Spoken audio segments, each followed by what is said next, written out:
Момчето и момата што се зедоа и брат и сестра се сторија дури живееја. Чита Александар Станојков. Си било едно момче многу набожно и бидејќи било многу набожно, немало ние да се жени, а пак татко му и мајка му многу сакаа да си го женат за да видат радост. Со денеска, со утре, беа го кандисали и беа го ожениле за една многу умна девојка и многу набожна. Една недела беа постиле и вечерта која и затвориле за да даат белата раќија, беа се созборувале да бидат брат и сестра, дури да бидат живи и никој да не изнаи. Праведни бидејќи двата, многу Бога се молеа и непрестано кандилото пред икона му гореше, понекогаш изгорувало маслото од кандилото и си горело само со вода. Од која видеа и само со вода му горело, го арнисаа да му тураат масло и во тоа нешто Господ сакал да му покажи нивниот светилок. Големи добриња на сиромаси правеле. Болни нагледувале, сиромашки девојчиња мажеле и друзи многу добриња правеле. Во градот нивни грешила некоја невеста и отишла со друг маж и родила копиле.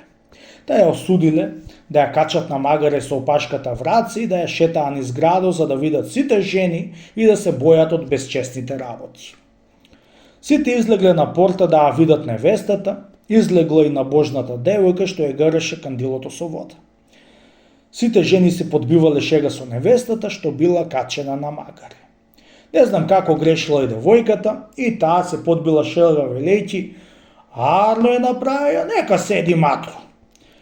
Од која и рекла тие зборови, се вратила дома и гледа се угаснало кандилото. Кога видела, многу се ужалила и право отишла на дуовник да се исповеда дека рекла арно е сторија на безчестната невеста. За да ти се прости тој грев, невесто, треба да се облечеш во алиштата од таа невеста што ја шетаа на магаре и тебе да те качат на магаре и да те прошетаат низ градот. Тој ти е каноно и ништо друго, е рекол дуовникот.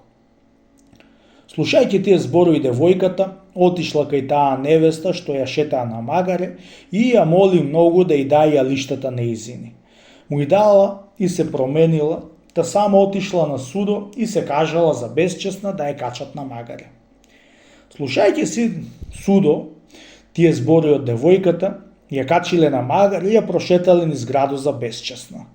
Секоја жена што ја виде, се шега се подбила и откога си отишла дома, го видела кандилото запалено. Голема радост сторила таја и момчето е дека Господ ја прости за шегата што се шегува на качената невеста на магаре. Од тој ден веќе никако не се подбила шега на луѓе што грешки праеле.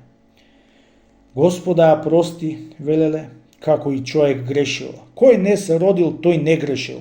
Токму еден Господ не грешил. Ние луѓето со грев живееме и со грев ќе умреме. Така си велела и праведна си умрела заедно со нејзиното момче, сторено на брат.